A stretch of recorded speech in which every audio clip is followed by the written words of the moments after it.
We are joined now in the studio by economics editor Thandeka Gqu-bule. And of course, you have been monitoring the story. Good afternoon to you. Yes, good afternoon. What is the latest on the strike? Well, the latest is that day one has come to pass, and thankfully, peacefully. And we are still not clear as to how long the strike is going to last. It looks like it could be a protracted strike if negotiations are not expedited as soon as possible. There have been reports that there's internal strife and dissent, as well as disgruntled members with AMCU, and of course they are opposing what Joseph Mathunjwa has been saying about the strike going on, saying that they would rather settle for 10,000 rand because the mines are saying that they cannot afford 12,500. So has anything come out in that in the address? Yes, Mr. Mathunjwa did address the issue of the 10,000 demand, but we as the SABC were deployed throughout the Platinum Belt, and we traveled the length and breadth of the Platinum Belt, and the mantra of the Platinum Belt is still 12,500.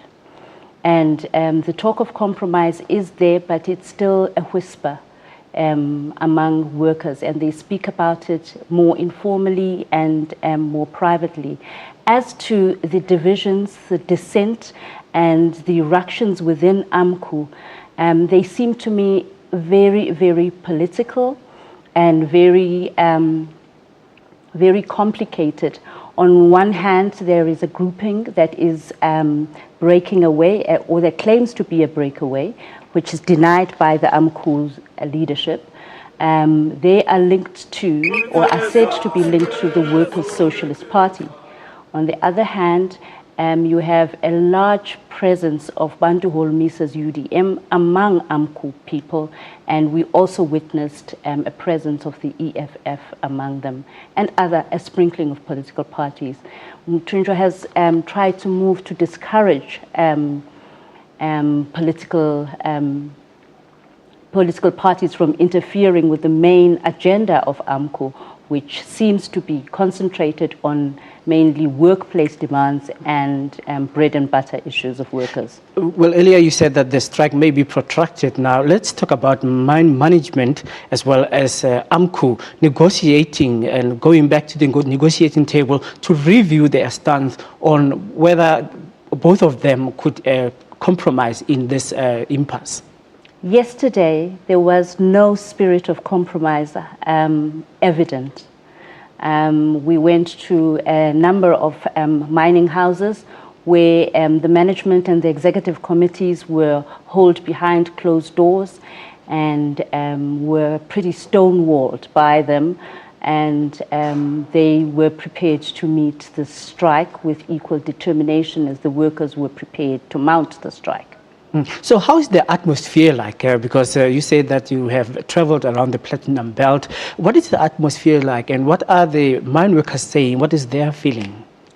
This morning it dawned hot and full of anticipation and tense because of the high security presence. The mining bosses had hired a number of foreign security personnel, Portuguese-speaking people, to man the entrances to the mines and the shafts, and to keep an eye on the resources of the mines.